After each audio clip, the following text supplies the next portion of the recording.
Let's move to match day match point number 2 now. And while Tiwari's done a job with the bat, Imran Tahir, who probably didn't see himself coming to the IPL until a week before the tournament, he's led the way for Pune. He's been the preferred option ahead of Adam Zampa. And let's just have a look at some of Tahir's numbers to tell you how instrumental he's been. From leading wicket takers in the middle overs, Tahir stands at an economy of under 7 wickets, average of a little over 18. We've all spoken so much about Rashid Khan. Tahir's numbers seem to suggest in that phase that he's even better than him, as also Yuzvendra Chahal. So lots of leggies there. Let's go to Brad Hogg first and try and understand that. The use of Imran Tahir, again, it's not a team that relies heavily on their bowling. And as they try to build a bowling lineup around Imran Tahir, what is his best use, given the fact that there are a few players who are good of spin in Kolkata? 45 seconds for you, Brad. I'd still like to see him operated outside the power play. I don't think he's consistent enough to be in that power play. He bowls with a lot of variations.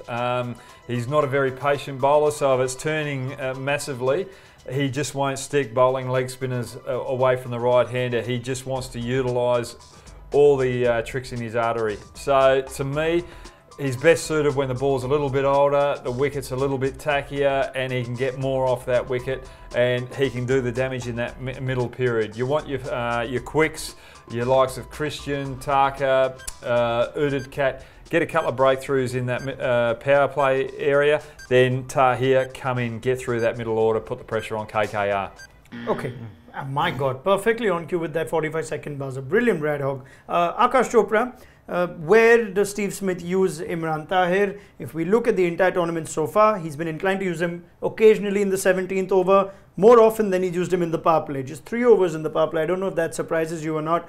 Please tell me how you would go about using Imran Tahir. 45 seconds to you. To know where he should bowl, we must identify the tough overs of a T20 game, and in my opinion, they are the first 6 and the bottom 4, maybe bottom 5.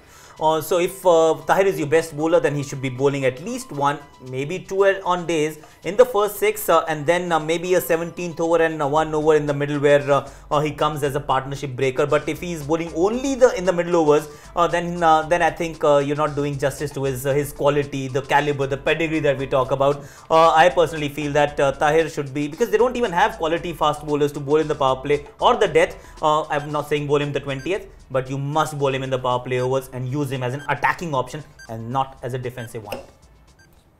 Something you want to add?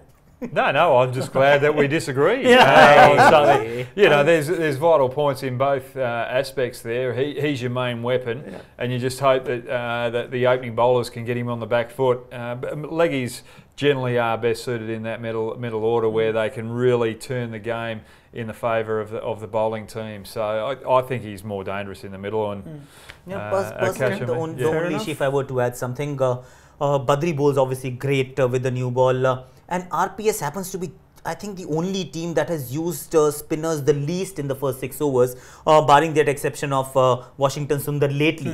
Other than that, every team in every innings has bowled at least 1 or 2, in fact more, of spin in the first 6. RPS has adopted a slightly different strategy. Now it's working, so it's okay. Well, I totally agree with you there, but Badri bowls different to Tahir. He's more of a skiddier bowler, and Washington in his first game and the second game when he came in and bowled in those power plays, it was very similar to Badri, and he got that skid and troubled the batsman to be able to get on top of him.